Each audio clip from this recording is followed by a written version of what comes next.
खुळखुळ्यासारखाच बाब्या बी पागल झालाय. अरे बाब्या, तुला आता काय शेतकऱ्यांचे पैसे माझ्याकडून घेऊन द्यायचेत का? बाब्याची इज्जत जणू 550 कोटीची आहे. त्याच्या वकिलाने मला नोटीस पाठवली, त्यात म्हणतंय, काय म्हणतात ना, 50 करोड एकदा द्या, 550 करोड एकदा सेपरेट द्या, फायनान्शियल लॉस झाला. बरं, मी काय म्हणतो, आज 25 तारीख आहे. शेतकऱ्यांनो, आले का तुमच्या खात्यावरती पैसे? बाब्याने तर पत्रक काढलं होतं 25 तारखेपर्यंत सर्व शेतकऱ्यांच्या खात्यावरती पैसे येतील.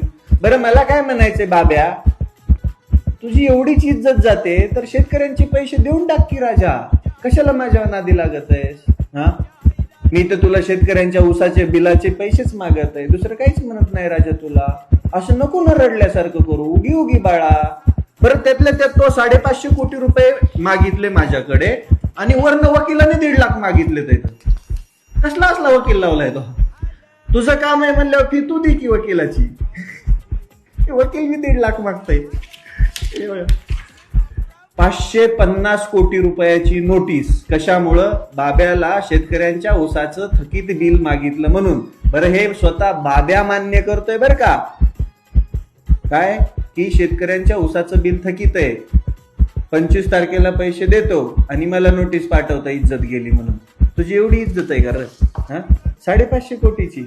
माझ्याकडे 550 कोटी तर नाहीत बाबा, पण तुला शांत बसवण्यासाठी हा एक खुळखुळ आहे. आणि आता ऊन बाहेर पडलंय म्हणून जा 20 रुपयाची आईस्क्रीम खाऊन घेऊ, रडू नको. नाही, रडायचं नाही. आणि त्या शेतकऱ्यांचे पैसे देऊन टाक. असले जे हे छक्के चाळे आहेत ना, हे रोज करतात माझ्यासोबत लय जण. काही फरक नाही पडत याने. शेतकऱ्यांचे पैसे देऊन टाक. तुला लिगली शेतकऱ्यांचे पैसे मागितलेत, शेतकऱ्यांनी तुझ्यावर गुन्हे बी दाखल केलेत, त्यांना धमकावणं, दमदाटी करणं बंद कर. आणि ज्या शेतकऱ्यांनी रक्ताचा थेंब सांडून घाम गाळून जो ऊस पिकवलाय, त्या ऊसाचा 1 ना 1 रुपया शेतकऱ्यांचा चुकता कर. आणि त्याच्यानंतर माझ्याकडे 550 कोटी रुपये मागायला ये. तोपर्यंत या 20 रुपयाची आईस्क्रीम खाऊन झाकण झुल्या. 20 रुपयाला आईस्क्रीम येते का? येत असेल की. नाहीतर मग ते आपली कुल्फी भेटते, चोकोबार म्हणतात त्याला.